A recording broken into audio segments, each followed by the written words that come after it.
Bonjour, aujourd'hui, nous allons vous parler d'un film dramatique étonnant titulé The Dressmaker. Le film s'ouvre en 1926 dans une petite ville australienne, où une écolière de 10 ans, Tilly, a été accusée du meurtre de son camarade de classe Stuart.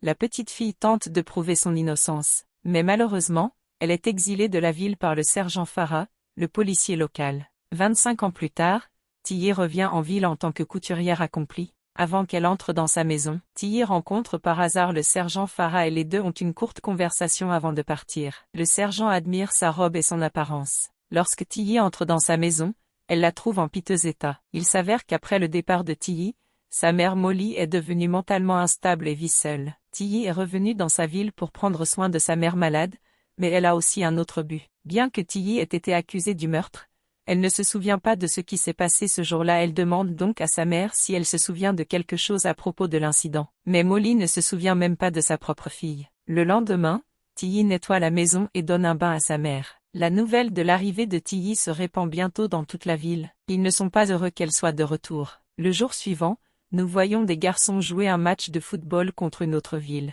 Lorsque la belle Tilly arrive au match dans sa robe rouge, les garçons de Dangata sont distraits. Le capitaine de l'équipe, Teddy, confronte Tilly et lui demande de ne pas distraire les garçons. Lorsqu'il lui explique à quel point il est important pour eux de gagner, Tilly s'en va. Cependant, quelques instants plus tard, elle arrive à nouveau, cette fois-ci vêtue d'une robe noire qui est encore plus éblouissante à l'extérieur. Elle retrouve son amie d'enfance Gertrude, qui a un physique médiocre et n'a aucun sens de la mode. Seule et déprimée, Gertrude a le béguin pour William, un homme beau et prospère, mais il ne la remarque même pas car elle est si ordinaire. Sentant le désir de Gertrude d'être avec William, Tilly lui propose de lui confectionner une robe pour la soirée dansante des footballeurs. Lorsque Gertrude répond qu'une robe ne peut rien changer, Tilly lui dit de regarder et d'apprendre en s'approchant du terrain de football. Elle dévoile alors un peu de sa peau et distrait l'équipe adverse, si bien que les garçons de Dangata gagnent. Plus tard dans la journée, Tilly et sa mère rendent visite à une vieille dame nommée Irma, qui a envoyé de la nourriture à Molly pendant toutes ces années. Pendant ce temps,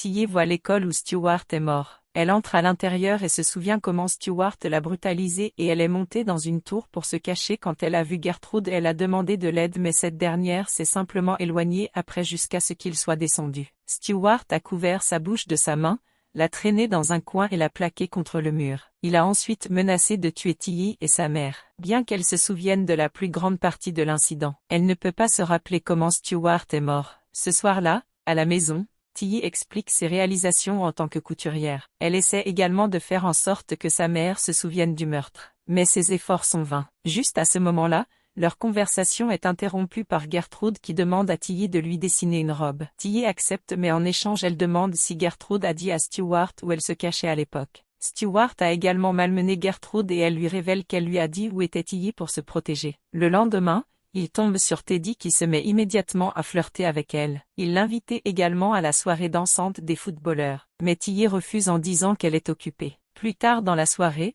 le sergent Ferrada arrive à la maison de Tilly. En fouillant dans ses tissus, il révèle son côté féminin. Il s'avère que Farah aime dessiner et coudre des vêtements féminins. Il aime aussi les porteurs. Farah avoue qu'il a exilé Tilly parce que le père de Stuart, Evan, un conseiller municipal, a menacé de le dénoncer comme travesti s'il ne renvoyait pas Tilly. Étonnamment, au lieu de se mettre en colère, Tilly le remercie pour son honnêteté et les deux deviennent amis autour de leur passion commune pour les vêtements de marque. Samedi, lors de la soirée dansante des footballeurs, la robe de Gertrude, dessinée par Tilly, attire l'attention de tous, y compris celle de son amoureux William. Pendant ce temps, au lieu d'assister à la soirée dansante, Tilly, Teddy et Molly vont au cinéma. Après le film, Teddy ramène le duo mère-fille chez lui, mais Molly insiste pour qu'il reste prendre le thé. Il accepte et commence à discuter avec Tilly. Elle lui parle avec enthousiasme de tous les pays où elle est allée pour son travail. Cependant, elle s'énerve lorsqu'elle lui explique qu'elle et sa mère sont détestées par les habitants de la ville qui ne lui pardonnent pas la mort de Stuart.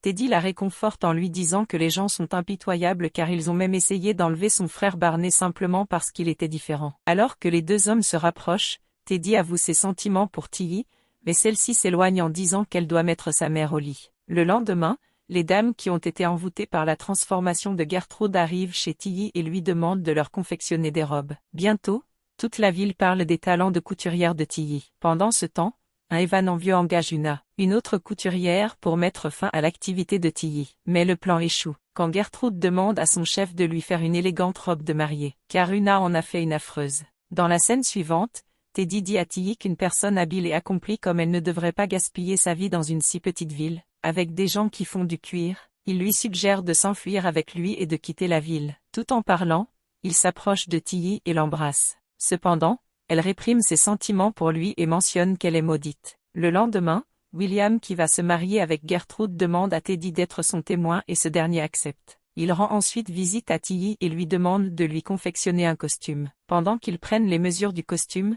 les deux hommes se rapprochent trop et finissent par s'embrasser. Ailleurs, Una est dévastée par le fait que tous ses clients ont quitté sa fertilité. Pendant ce temps, Evan la console et c'est là que l'on apprend que les deux ont une liaison. Pendant qu'elle parle, nous apprenons que Marigold pense que son fils Stuart est tombé d'un arbre. Elle n'est pas au courant de la rumeur selon laquelle Tilly a tué Stuart. Lorsque Marigold mentionne que l'ancien professeur d'école de Bella Tilly est apparemment celui qui a été témoin de sa mort, Tilly soupçonne qu'elle a été trompée. Elle se rend immédiatement chez Farah et le soudoie avec un boa à plumes pour obtenir le témoignage de Bella. Ensuite, elle confronte Bella et l'engueule pour avoir fait une fausse déclaration. Bella essaie d'abord de s'en tenir à sa déclaration initiale, mais quand Tilly menace de la poursuivre en justice, elle prend peur et admet qu'elle n'était pas présente lors de l'incident. Après le départ de Tilly, Bella se rend au mariage et dit à Marigold que son fils n'est pas mort accidentellement mais qu'il a été tué par Tilly. Pendant ce temps, Tilly arrive au mariage et dit à Farah que la déclaration de Bella était fausse. Quand elle demande à Farah pourquoi Evan voulait la renvoyer, il répond qu'Evan avait des droits parentaux. Il s'avère qu'Evan est le père de Tilly. C'est alors que Marigold craque et accuse Tilly d'être une meurtrière. Elle tente de s'expliquer mais Evan commence à lui crier dessus. Cela met Teddy en colère et il se bat presque avec Evan. Tilly, dévastée, supplie alors Farah de dire à tout le monde qu'elle n'est pas une meurtrière. Mais il lui répond que sa déclaration n'aura aucune importance puisque tout le monde en ville a un alibi et que Tilly était la seule à se tenir près du corps de Stuart.